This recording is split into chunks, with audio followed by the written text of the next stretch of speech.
कहते हैं लोकतंत्र की असली ताकत जनता के हाथ में होती है और उस ताकत का सबसे बड़ा हथियार है वोट। लेकिन सोचिए, अगर वही वोट का अधिकार किसी के पास दो हो जाए तो, और वो भी किसी आम आदमी के नहीं बल्कि संसद के ऊपरी सदन यानी राज्यसभा के एक माननीय सदस्य के। जी हाँ, बिहार विधानसभा चुनाव के पहले चरण के मतदान के बाद अब देश की राजनीति में एक नया विवाद खड़ा हो गया है। वोट चोरी का, वोट फ्रॉड का आरोपों के इस भंवर में फंसे हैं भाजपा के राज्यसभा सांसद और आरएसएस विचारक राकेश सिन्हा। नमस्कार, मैं निशा आपके साथ और आप देख रहे हैं इन खबर। मामला कुछ यूं है कि विपक्षी पार्टियों, खासकर आम आदमी पार्टी और कांग्रेस ने मिलकर भाजपा पर गंभीर आरोप लगाया है कि राकेश सिन्हा ने 2 बार मतदान किया है, एक बार दिल्ली में और दूसरी बार बिहार में। विपक्ष का कहना है कि यह सिर्फ गलती नहीं बल्कि संविधान और चुनाव कानून की खुली धज्जियां उड़ाने जैसा अपराध है और अब इस पूरे मुद्दे पर सोशल मीडिया से लेकर संसद की गलियारों तक बवाल मच गया है।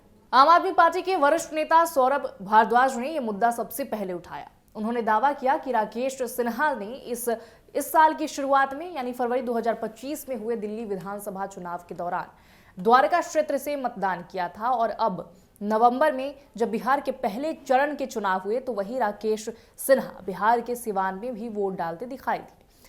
भारद्वाज का आरोप है कि यह सीधा सीधा मतदाता धोखाधड़ी का मामला है। उनका कहना है कि सिन्हा दिल्ली विश्वविद्यालय में प्रोफेसर हैं, दिल्ली में रहते हैं, तो बिहार का वोटर कैसे हो सकते हैं।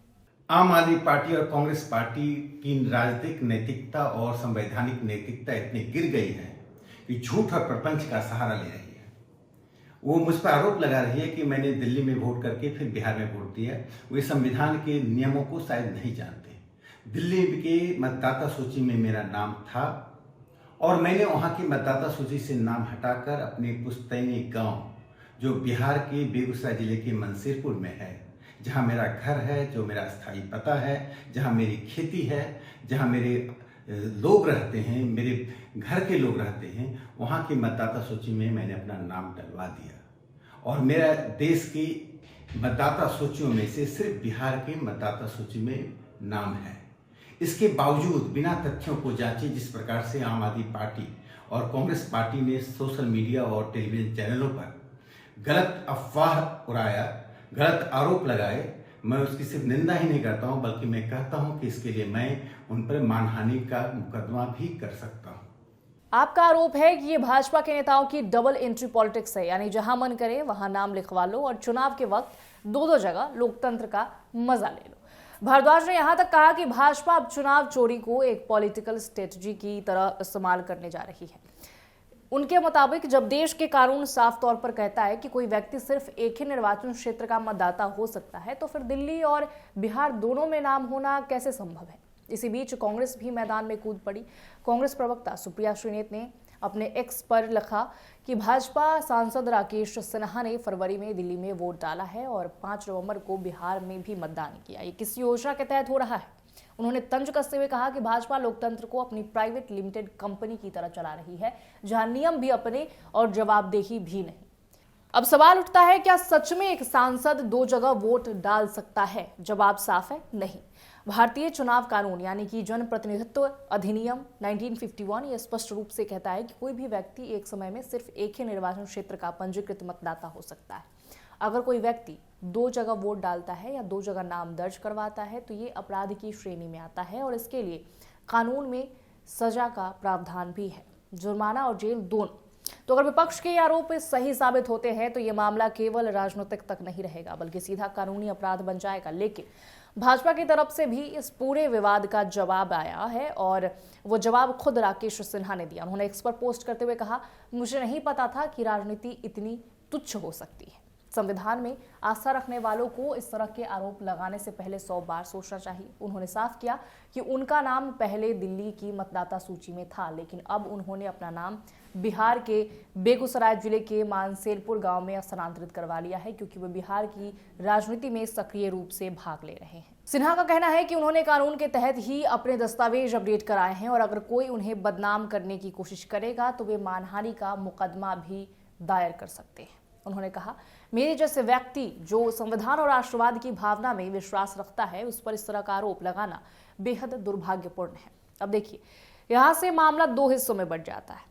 एक तरफ विपक्ष है जो कह रहा है कि सांसद ने वोट चोरी की है, दूसरी तरफ खुद राकेश सिन्हा है जो कह रहे हैं कि उन्होंने नियमों के तहत अपना नाम बदलवाया है। और इस बीच जनता इनसे पूछ रही है कि सच बोल कौन रहा है। ये सवाल इसलिए भी अहम है क्योंकि ये सिर्फ एक व्यक्ति का नहीं बल्कि लोकतंत्र की विश्वसनीयता का मामला है। अगर कोई सांसद 2 जगह वोट डाल सकता है तो फिर चुनाव आयोग की मतदाता सूची पर कितना भरोसा किया जा सकता है? क्या आम नागरिक का वोट भी सुरक्षित है? और अगर ऐसा हो रहा है तो क्या भारत के चुनावी सिस्टम में कहीं कोई तकनीकी या नैतिक खामी है? चुनाव आयोग की तरफ से फिलहाल कोई भी औपचारिक बयान नहीं आया है, लेकिन चुनावी नियमों के अनुसार जब कोई व्यक्ति किसी नए राज्य या क्षेत्र में नाम दर्ज कराता है तो पुराना नाम अपने आप हटा दिए जाते हैं। यानी अगर राकेश सिन्हा ने वास्तव में बिहार में अपना नाम जुड़वाया और दिल्ली का नाम हटवाया है तो वो नियम के अंदर है, लेकिन अगर दोनों लिस्टों में उनका नाम एक साथ मौजूद है तो मामला गंभीर हो जाएगा। अब बात करते हैं इसके राजनीतिक असर की। बिहार का चुनाव वैसे भी हर बार एक अलग किस्म की राजनीति लेकर आता है, जातीय समीकरण, विकास, रोजगार और स्थानीय मुद्दे। लेकिन अब ये डबल वोट विवाद एक नया एंगल दे गया है। विपक्ष इसे नैतिकता के सवाल में बदलना चाहता है। जब सांसद ही 2 जगह वोट डालेगा तो आम जनता क्या सोचेगी? कांग्रेस और आप दोनों इस मुद्दे को लेकर लोकतंत्र की साख पर हमला बता रही है, वहीं भाजपा इसे साफ तौर पर एक राजनीतिक साजिश करार दे रही है। भाजपा नेताओं का इस पर कहना है कि बिहार चुनाव के बीच विपक्ष को कोई बड़ा मुद्दा नहीं मिल रहा था, इसलिए इन्होंने एक झूठी कहानी बनाकर मीडिया में उछाल दी है। पार्टी का तर्क है कि अगर कोई नाम ट्रांसफर हुआ है तो इसमें कुछ भी गैरकानूनी नहीं, लेकिन विपक्ष इस बात पर अड़ा है कि पहले दिल्ली में वोट डालने का सबूत मौजूद है और अब बिहार में नाम आने का भी। यानी मामला अब सिर्फ बयानबाजी से आगे बढ़कर साक्ष्यों की लड़ाई में बदल चुका है। राजनीतिक तौर पर देखें तो ये विवाद भाजपा के लिए थोड़ा असहज जरूर है, क्योंकि चुनाव के बीच में इस तरह का मामला सामने आने से विपक्ष को नैरेटिव बनाने का मौका मिल गया है। विपक्ष अब इस मुद्दे को ईमानदारी बनाम चालबाजी के रूप में पेश कर रही है और कह रही है कि भाजपा सिर्फ भाषणों में नैतिकता की बात करती है, असल में सत्ता की भूख में कानून तक को ताक पर रख देती है। अब जनता भी सोशल मीडिया पर डिवाइडेड है। कुछ लोग कह रहे हैं कि ये विपक्ष की चाल है, वहीं कुछ मानते हैं कि अगर 2 जगह वोट हुआ है तो कार्रवाई होनी ही चाहिए। कई लोग तो ये भी कह रहे हैं कि चुनाव आयोग को इस मामले में पारदर्शी जांच करनी चाहिए ताकि ये तय हो सके कि सच बोल कौन रहा है।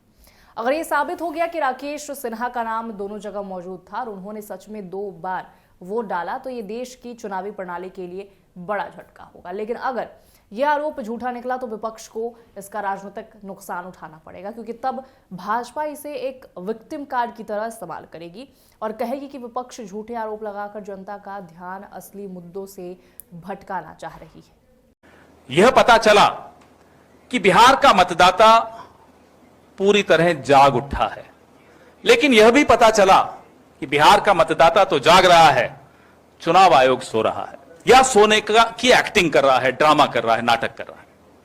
अनेक उदाहरण हमें ऐसे मिले दिन भर में आप सब साथियों के माध्यम से और सोशल मीडिया के माध्यम से, जहां सरेआम यह स्पष्ट हो गया कि एसआईआर नाम की एक्सरसाइज एक ढकोसला थी।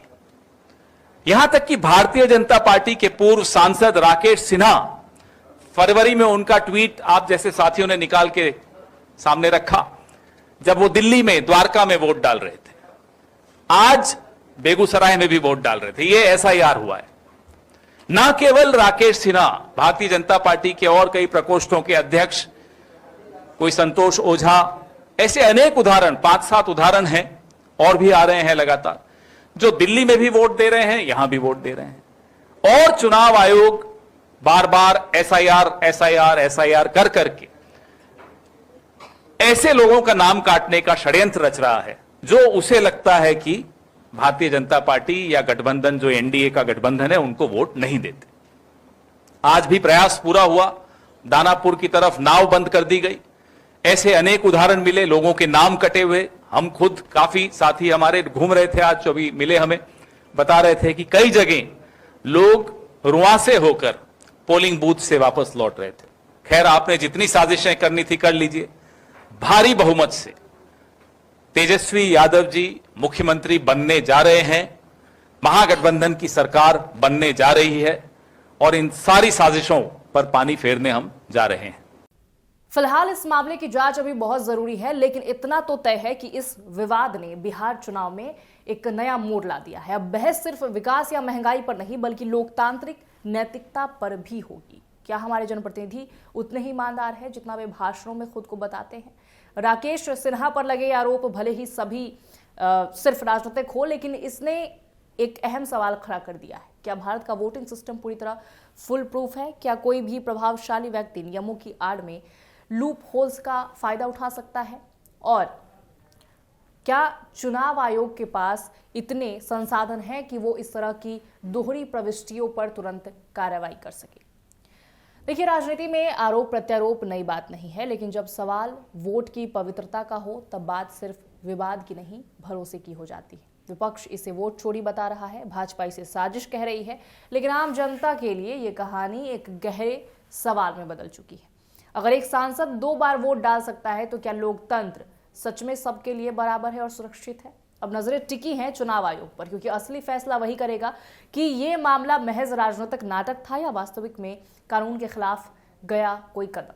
और अगर आयोग ने इसे गंभीरता से लिया तो शायद आने वाले वक्त में इस तरह के विवादों पर सख्त कार्रवाई भी देखने को मिल सकती है। बहरहाल इतना ही कहा जा सकता है कि बिहार चुनाव के इस दौर में राकेश सिन्हा की डबल वोट कहानी ने राजनीति को डबल स्पीड दे दी है। एक वोट जिसने 2 राज्यों को जोड़ दिया, दिल्ली और बिहार, और एक विवाद जिसने पूरे देश में लोकतंत्र की सच्चाई पर फिर से बहस छेड़ दी है। कहानी यही खत्म नहीं हुई है, बल्कि अब शुरू हो रहा है वो असली इंतजार, जब जांच होगी और सामने आएगा कि सच में किसने खेला वोट का खेल। तब तक सवाल तो यही रहेगा, क्या ये गलती थी या चाल? और अगर चाल थी तो किसके इशारे पर चली? क्योंकि वोट सिर्फ कागज पर निशान नहीं होता, ये लोकतंत्र की आत्मा होती है। और अगर वही आत्मा 2 हिस्सों में बंट जाए तो सोचिए देश की राजनीति का चेहरा कैसा होगा। हालांकि इस पर अपने विचार कमेंट में जरूर रखिएगा। फिलहाल के लिए इतना ही, मुझे दीजिए इजाजत। नमस्कार।